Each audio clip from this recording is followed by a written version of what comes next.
Hi, everyone. So, what I want to talk to you about today is having your ability to be free to choose what's good for you. Even if you knew what was good for you in terms of food, you do not know how to feel the difference. Who really knows what health feels like? And when we're losing it, we don't think it's something weird. We just think that's what happens with the old age. But your body is not meant to like suffer more and more throughout the years. Maybe it's just an accumulation of a misalignment of what we're supposed to give to it. So unless something like literally falls off your car, some people wouldn't take it to the mechanics. Same thing for us. We are not even going to question our lifestyle habits unless there's a complete shutdown and we're forced to go to the hospital or we have like a burnout. We don't realize that a burnout is a state of mind. It's just a way of doing of like, well, there's no time for taking breaks now. We got to push harder. No pain, no gain. It's like suck it up. Like we think that that's the only way to go. Like there's no way to adjust our speeds, and that's because we're not living in the present. We kind of like just numb ourselves with a certain intensity, and it's like, what's the best program? And we just think that we need to suffer through it without realizing that, you know what, you could feel what health and wellness are like. And if we could connect to that, you wouldn't disconnect from the things that you engage in, such as thinking that only by pushing heavy at the gym means that you're going to grow bigger muscles. Yeah, but are you getting healthier? And are you being well with the practice? I know for me personally, it was unbearable sometimes going to the gym, but I was so attached to the outcome I wanted to have from it because I was getting some external validation from pushing harder at the gym. I was just stuck in this train and this trap, but I was not even enjoying my workouts anymore. It's like I had no more choice. Why would the body be healthy when it's forced to go through things that it hates doing? Now I'm actually tuning in to a level of intensity in my workouts where I feel amazing. Like it's relevant to the challenges that I face in my day, and it's relevant to the feeling of wellness that I want to experience in that present moment. This feeling stays with me throughout the day. So now let's go back with food now. With food is we're still going with taste, and our feelings, our ability needs to go into being able to experience health. And I don't think we have a enough experience with what health is. We know in theory what we should and should not have, but that's theory. You can't just think yourself into health. You got to be able to feel different. So what I did in the past few weeks actually is I allowed myself to have a higher percentage of foods that I know are not the best for me. And then I could really tell the difference between how my mood was affected from it, how my energy levels, my concentration was completely affected. But if I ate like that all my life, I would never question this. See, I had to actually stop. I did a complete fast. I introduced foods that I knew scientifically speaking are supposed to do better for me. I felt the difference. And then I just took a step back again and tried it again, just in case to see if it wasn't just a coincidence. I know when I did my fast, it took 35 days before I started feeling that my mood wasn't at its best. And that's only because after 30 days, my sleep was affected. I felt super energized except for when my sleep was affected. So, sleep, I realize, is ultra important to me. Just like drinking water is ultra important to my energy levels as well. Why? Because I could tell the difference when it's there and when it's not. I could feel the difference.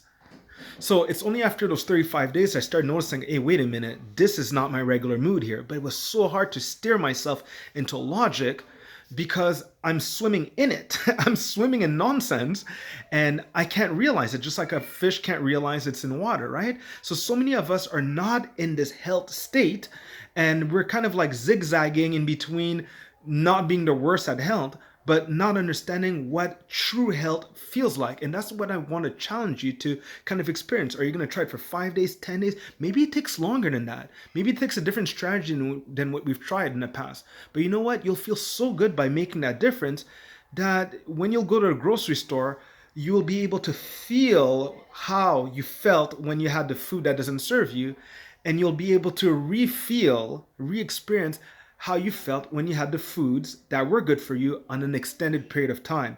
Give yourself a chance to experience the food for long enough with better sleep, with better water, and with managing your stress levels. The best way to manage your stress level is to understanding what equanimity is. Because equanimity, it just means that you're able to respond to life. You could respond by being calm versus being reactive and jumping all over the place. All your emotions are present, but they're like eight children that just sit down, especially when things get critical. So imagine if everyone was yelling at the same time, like you had eight voices yelling at you at the same time when things get critical.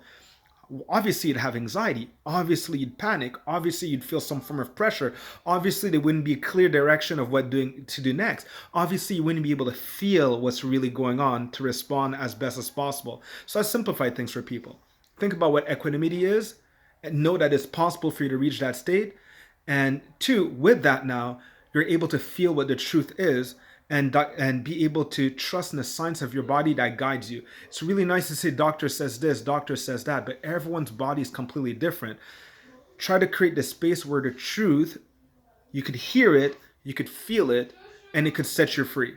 Another thing I recognize also is that all the foods I was going to at the grocery store that were obviously not the best for me, they were all reenactments of things that I've tasted when I was younger. They were all, it's like as if I was trying to relive good moments in those foods without even realizing it. So you know what?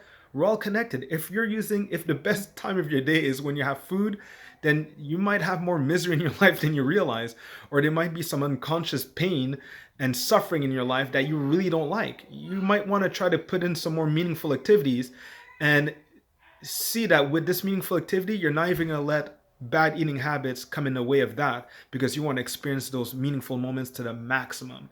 So let's get more committed to giving health a chance and discovering who it really is, and to ditch the X, which is always going to be a sign of pain in our lives. It's like as if with bad food, it's like always giving an X a second chance, and it always turned out bad, right?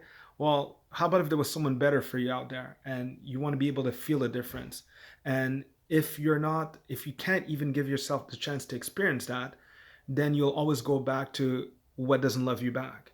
So can I commit myself to foods that love me back? And can I tell the difference with foods that do not love me back? Just like the rat poison I mentioned in my video, the rat poison is made to taste and look good. But what about good food? What about the foods that my cells need, what my immune system needs, what my brain needs to have better relationships? Well, I have to find them, I have to know who they are intelligently. The research is there. And then I get to make it look better and I can make it taste better. But the foods that are designed for me out there to be quick and convenient are not designed to make me feel better. They're just designed for me to keep eating them so that the people that make it could have a predictable income. It's like there's a hook.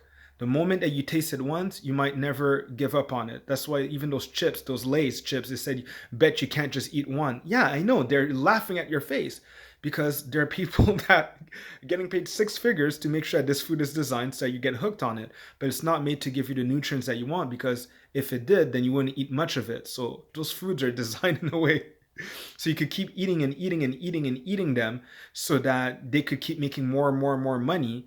And it's just business. Don't take it personally. Don't get mad at them. Don't go blame that company for that. People are always going to be eating it. But for you, if you have something better to live for, you want better relationships, then realize that what you put in your system has a huge impact on your ability to think sharply, properly, to have patience, to hear yourself when you're talking to someone else, and to see if there's not any nonsense coming from your part. It's too easy to blame someone else. How about if you were swimming in nonsense?